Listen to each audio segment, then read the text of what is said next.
Welcome to the Slop Temple. We pray this video helps. In this video, I will explain how to cancel a PayPal dispute. First, log into your PayPal account and locate the Resolution Center. This is where all your open cases are managed.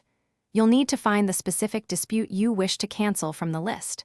Perhaps you've already resolved the issue directly with the seller, or you simply opened it by mistake.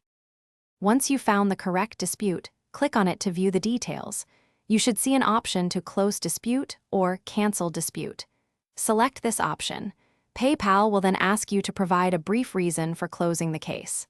After entering your reason, carefully review your decision and confirm. This action is usually irreversible, so be certain before proceeding.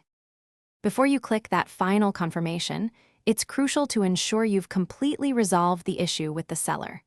Once a dispute is canceled, it cannot be reopened, and you lose the protection it offered. If you're still facing problems or have any doubts, it's always best to reach out to PayPal's customer service for guidance. They can offer personalized advice for your specific situation. After successfully canceling your dispute, its status in the Resolution Center will change to closed.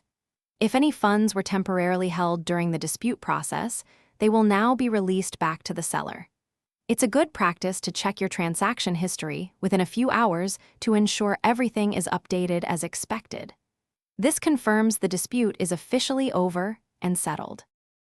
Thanks for watching. Consider subscribing if we helped you.